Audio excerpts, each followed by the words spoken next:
Hello everyone, the intelligent investor book में से आज इस वीडियो में हम सब जानने वाले हैं types of investors and 5 strategies of investment. तो ज़्यादा टाइम ना वेस्ट करते स्टार्ट करते हैं। बेंजामिन ग्राहम ने इन्वेस्टर्स के कुछ टाइप्स बताए हैं जो कुछ इस प्रकार हैं। सबसे पहले है डिफेंसिव इन्वेस्टर। यह ऐसे इन्वेस्टर होते हैं जिन्हें लॉस से डर लगता है, जो टाइम नहीं देना चाहते, जो रिसर्च नहीं करना चाहते, इसके साथ ही जो ज़्यादा रिस्क नहीं लेना चाहते। ऐसे इन्वेस्टर्स को ही डिफेंसिव इन्वेस्टर कहते हैं। यह इन्वेस्टर ऑटो पायलट टाइप के नेचर के होते हैं। वह ऐसा पोर्टफोलियो बनाना चाहते हैं जिसमें वह ऐसे शेयर्स को रख दें जिसमें ज़्यादा सोचने विचारने की ज़रूरत ना पड़े, रेगुलर ट्रैक करने की ज़रूरत ना पड़े। ऐसी कंपनियों में निवेश करना चाहते हैं। यह इन्वेस्टर्स ज़्यादा इमोशनल होते हैं और ये फियर और ग्रीड जैसी चीज़ों से ज़्यादा डरते हैं। इन्हें एवरेज रिटर्न्स ही प्राप्त होते हैं। दूसरे हैं एंटरप्राइजिंग इन्वेस्टर। यह वह इन्वेस्टर होते हैं जो रिस्क लेना चाहते हैं, जो मेहनत करना चाहते हैं, जो रिसर्च के लिए टाइम दे सकते हैं। ऐसे इन्वेस्टर्स को खुद पर काफ़ी भरोसा होता है। उन्हें लगता है कि वो अच्छी रिसर्च कर रहे हैं। वह खुद पर कॉन्फिडेंट रहते हैं। ग्राहम कहते हैं अगर लॉन्ग टर्म की बात करें तो ऐसे इन्वेस्टर्स ज़्यादा रिटर्न बनाते हैं। वहीं यह इन्वेस्टर्स डिफेंसिव इन्वेस्टर्स की तरह का पोर्टफोलियो पसंद नहीं करते। यह इन्वेस्टर्स डिसीजन मेकिंग पोर्टफोलियो को पसंद करते हैं। यह इन्वेस्टर्स इमोशनल नहीं होते बल्कि इंटेलेक्चुअल होते हैं। यह नॉलेज और इंटेलिजेंस पर भरोसा रखते हैं। इनमें पेशेंस बहुत होता है। इन इन्वेस्टर्स को एवरेज से ज़्यादा रिटर्न मिलते हैं। तीसरे हैं हाइब्रिड इन्वेस्टर। दोस्तों, एंटरप्राइजिंग और डिफेंसिव इन्वेस्टर्स के बीच एक और इन्वेस्टर भी हो सकता है जिसे हाइब्रिड इन्वेस्टर कहते हैं। यह वह लोग होते हैं जो डिफेंसिव के साथ एंटरप्राइजिंग भी होते हैं। यह दरअसल उस कैटेगरी के लोग होते हैं जो रिसर्च में टाइम खर्च नहीं करना चाहते या फिर इनको रिसर्च करने की नॉलेज ही नहीं होती। किसी सही व्यक्ति की एडवाइस लेने के लिए पैसा भी खर्च नहीं करना चाहते। ऐसे लोग टीवी पर या फिर सोशल मीडिया पर सुनकर अपना इन्वेस्टमेंट करते हैं। ऐसे लोगों को हमेशा बिलो एवरेज रिटर्न मिलता है। ज़्यादातर समय यह लॉस में ही रहते हैं। ग्राहम सजेशन देते हैं कि आप हाइब्रिड इन्वेस्टर कभी भी ना बने। या तो आप प्रॉपर रिसर्च कीजिए या फिर नहीं कर सकते तो डिफेंसिव इन्वेस्टर्स की स्ट्रेटजी को आप फॉलो कीजिए। तो अब जानते हैं 5 स्ट्रेटजीज ऑफ मैक्सिमाइज रिटर्न्स। दोस्तों, ग्राहम ने यहाँ पर इन्वेस्टमेंट की 5 स्ट्रेटजीज बताई हैं जिन्हें आप अपने नेचर के हिसाब से फॉलो कर सकते हैं। इसे फॉलो करके आप अच्छे रिटर्न्स भी हासिल कर सकते हैं। तो first strategies for defensive investor. Defensive investors को यहाँ मिनिमम एफर्ट्स की ज़रूरत होती है। ना तो यहाँ पर कोई रिसर्च करनी होती है, ना ज़्यादा दिमाग लगाना होता है, ना ज़्यादा टाइम खर्च करना होता है। यहाँ पर आप केवल इंडेक्स फंड में इन्वेस्ट कर दीजिए। इंडेक्स फंड से मतलब है कि आप निफ्टी बेस्ड या फिर बैंक बेस्ड फंड ले सकते हैं। यहाँ पर आपको रिटर्न भी एवरेज के करीब ही मिलेंगे, या यूँ कहें तो जैसा इंडेक्स चलेगा वैसे ही आपको रिटर्न मिलेंगे। यह मिनिमम एफर्ट्स वाली स्ट्रैटेजी है। यहाँ आपको मेहनत बिल्कुल भी नहीं करनी है, बस आपको इंडेक्स फंड में इन्वेस्ट कर देना है। सेकंड स्ट्रैटेजी है, इस स्ट्रैटेजी में आपको थोड़ी मेहनत करनी है। यह भी डिफेंसिव इन्वेस्टर्स के लिए ही है। इसमें ग्राहम कहते हैं कि आप ऐसी कंपनी में इन्वेस्ट कीजिए जिसका कम से कम रेवेन्यू $500 मिलियन का हो। अगर इससे कम रेवेन्यू है तो इन्वेस्ट मत करिए।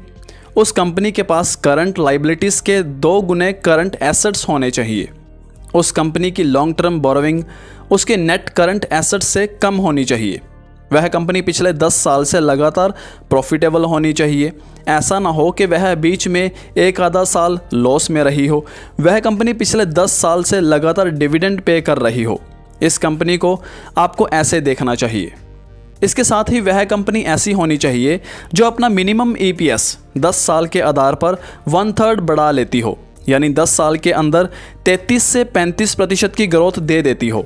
ऐसी कंपनियों में भी आप इन्वेस्ट कीजिए तो ज़्यादा से ज़्यादा 15 टाइम्स ऑफ अर्निंग के ऊपर मत करिए, या वह अपनी बुक वैल्यू के 1.5 टाइम्स के नीचे चल रही हो, तभी इन्वेस्ट कीजिए।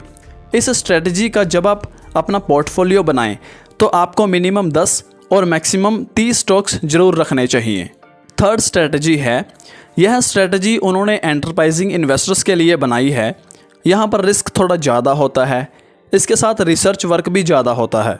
यहाँ पर आप उन कंपनीज़ में इन्वेस्ट कीजिए जिनके करंट एसेट्स कम से कम 1.5 टाइम्स करंट लाइबिलिटीज़ से ज़्यादा हों। इन कंपनियों का करंट डेब्ट करंट एसेट से 1.1 टाइम से ज़्यादा नहीं होना चाहिए, यानी 110% से ज़्यादा उसके ऊपर कर्ज नहीं होना चाहिए अपने करंट एसेट्स के मुकाबले।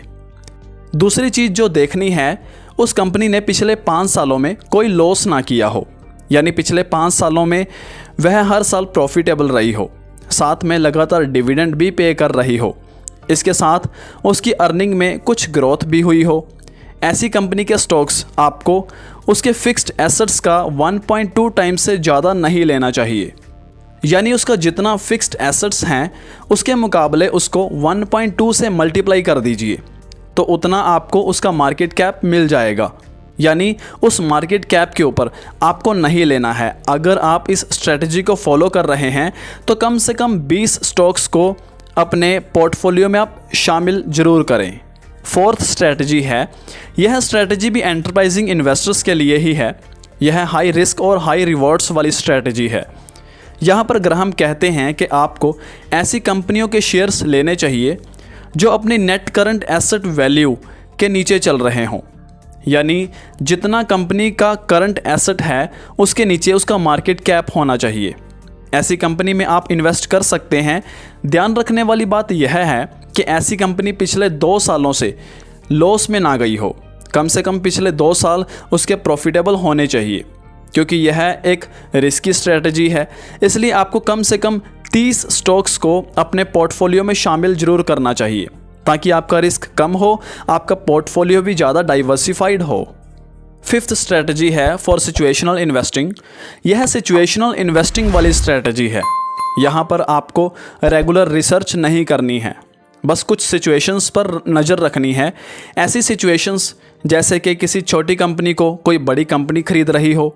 ऐसी डील जनरली प्रीमियम प्राइस पर होती है, तो ऐसे में छोटी कंपनी के शेयर्स अक्सर बढ़ते हैं। तब आप ऐसी छोटी कंपनियों के शेयर ले सकते हैं। कोई ऐसी कंपनी जो किसी लीगल ट्रबल में फंसी हुई हो, किसी ऐसी कानूनी समस्या में जो कि टेम्पररी हो, जो सॉल्व हो सकती हो, ऐसी कंपनी के स्टॉक्स भी आप ले सकते हैं। ऐसी कंपनी जो स्निप ऑफ यानी कि वैल्यू अनलॉकिंग कर रही हो, सब्सिडरी कंपनी को लिस्ट कराकर ऐसी सिचुएशन में भी आप इन्वेस्ट कर सकते हैं। ग्राहम कहते हैं आपको सिचुएशनल इन्वेस्टिंग कम करनी चाहिए। आपके मैक्सिमम स्टॉक्स 2-4 होने चाहिए।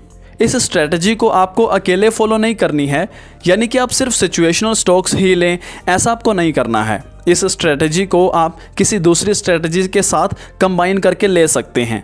ग्राहम ने इसके अलावा एक अहम बात की है कि आप जब भी शेयर खरीदें तो आपकी सोच एक बिज़नेस ओनर की जैसी होनी चाहिए।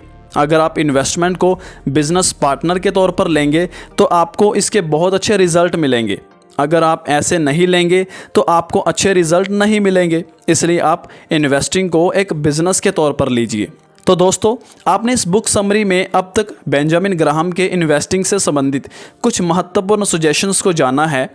इस बुक में उन्होंने इन्वेस्टिंग से रिलेटेड बहुत सारे गोल्डन रूल्स का उल्लेख किया है।